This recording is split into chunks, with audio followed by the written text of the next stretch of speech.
Hey guys, it's Matthew here once again with a last video on a Spectral Helix raider that I was playing on SSFHC. It's the last video because the character almost hit 93 and died just before happening. It went pretty damn well overall. Since the last video I did respec. Oh, it wasn't even much of a respec, it was more just a reshuffle of gems into being pure cold. So the character was basically stacking damage from Ice Bite, added cold gem, a bit of flat cold in a few places, a little bit of flat lightning as well, so it was kind of hybrid, but it was mostly cold damage, and it felt really good swapping into that because everything was getting frozen to extremely high degrees, especially bosses and high-end mobs in maps that I got up to were tier 16. So even beyond bosses, all kinds of shit was getting frozen, and that's a very powerful defensive mechanic, on top of the fact that most of the time I had 75 dodge and spell dodge, and also some evasion, had some wind dancer. Overall, it was a pretty thick character for what it was. With only about 5.5k life, it was pretty damn solid for mapping. Like I said, almost hit level 93, and was about to take on Awakener 5 as well. I did half my Conquerors for that wave, so the Awakener 4 Conquerors, already did a couple of them, plenty of Conquerors up before that. I was actually making some really good progress, and I was happy with where the character was going. It was only on a 5 link, however, so I think a 6th link would have been really big in the form of most likely Bone Chill, since I'm usually chilling everything at maximum value of 30%.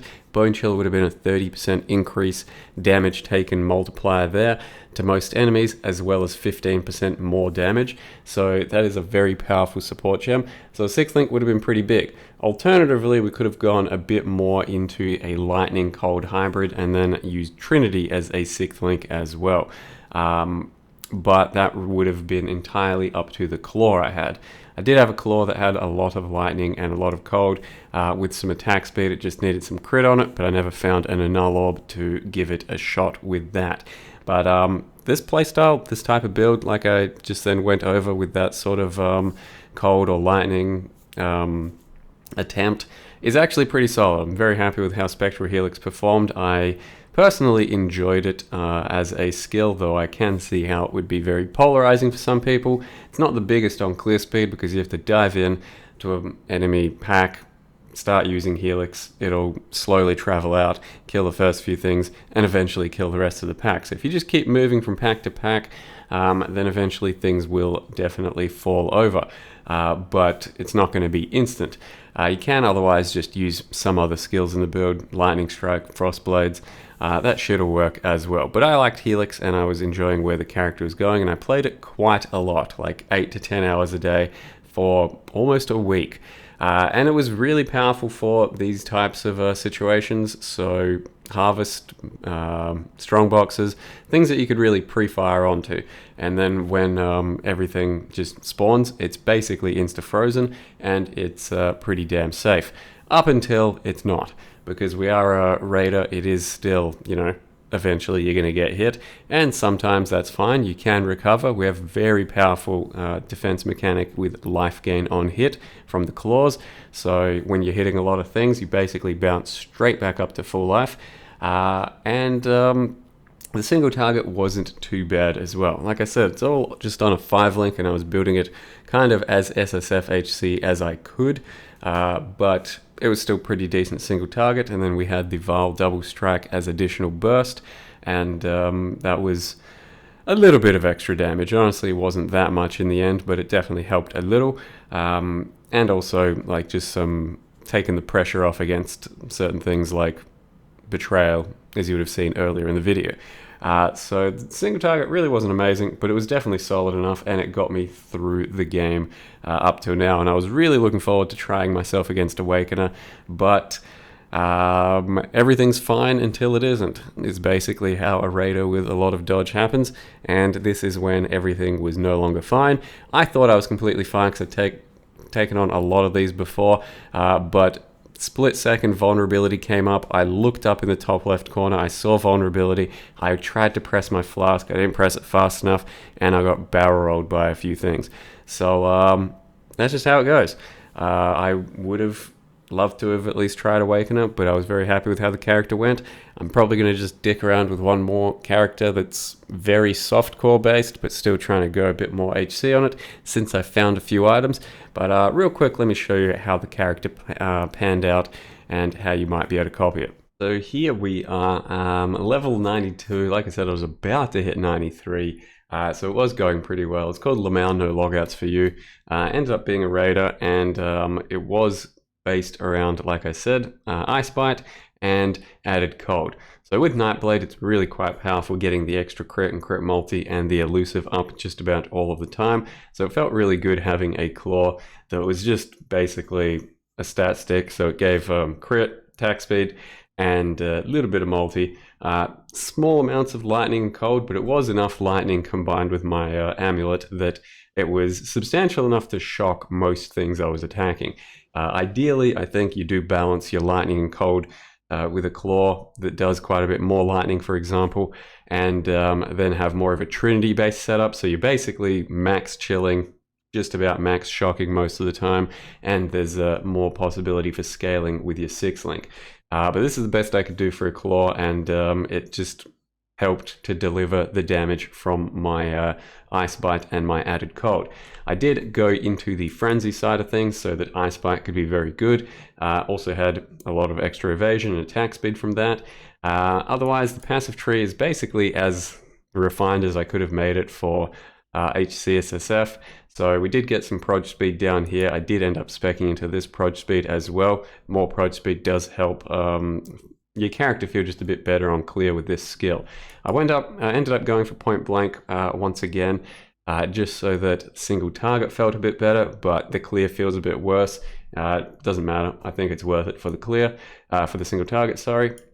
And then otherwise, just claw nodes over here, and I anointed what I could with depth perception, because I don't have that many oils to anoint everything.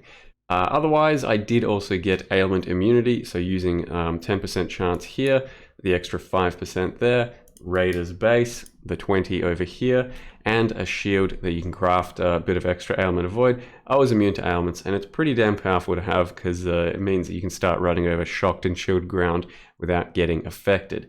So I just re-rolled a bunch of shields, finally got some life, some chaos res. I was actually really good on my chaos res in the end, 60 positive, and yeah, that's best I could do there. Got some ROG helmet, so just upgrade stats and reroll stats, and eventually got some life and some resists. It's about as good as a helm with life, 2 resists, and then crafting a resist, but obviously it looks kind of nice.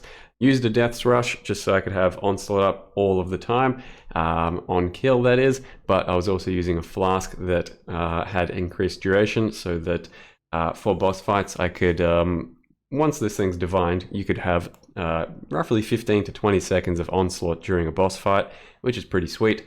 Then had a ring that I got from ROG, which was just a bunch of int, res, chaos res, and then I could craft some life onto. Amulet with some life, crit multi. Used these boots that gave you extra evasion when Onslaught was up, as well as spell dodge while phasing, and had a nice attack speed enchant on it. Grabbed some gloves that basically whatever gloves. These ended up having a life, strength, resist, and I could craft attack speed.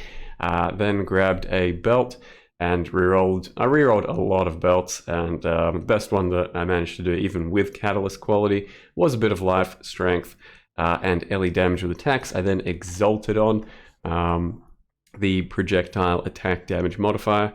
Ideally, I would have got a resist, but good enough as well. And then a chest. So you grab any old Crusader chest. I had this one, and it was just Destiny the other, and then you put crit strike rerolls on harvest on it, and every single time it's going to hit power charge on crit. So that's pretty good extra sustain of higher crit chances, and then it hit some life res, so not too bad. Ideally, you could also just have a really thick life chest and put on spell dodge as a prefix from the crafting bench, and that gets you pretty damn near capped on spell dodge, which is pretty cool. So that's basically the character. I then had just a few flasks. This flask was running overcap for mana. I really enjoyed having the Enduring Mana mod for pre-firing situations so that I could get things set up. Diamond Flask, which was basically my Curse Flask. A Wise Oak I only just put on into the build. I only just found one, put it on, which did 8% penetration, but I also gave it 50 buff effect. So in the end, 12% penetration, and it was double balanced for lightning and cold. So the two elements that I was doing damage of. And then I had a Bleed Flask with instant mod on there. I did get a Forbidden Taste, I think it is, the full life flask, and I tried to roll Savage Hit on it, but it didn't end up happening. And sadly, it probably would have saved me from my death if I had that, but I didn't. So fuck, SSF life. Otherwise, yeah, the links here are Spectral Helix, Isobite, Nightblade, Added Cold, and Inspiration. In this 6th link, probably would have done a Bone Chill, but with the right gear, could have also gone a Trinity and added Lightning instead of one of these, and then a Trinity. See how things go.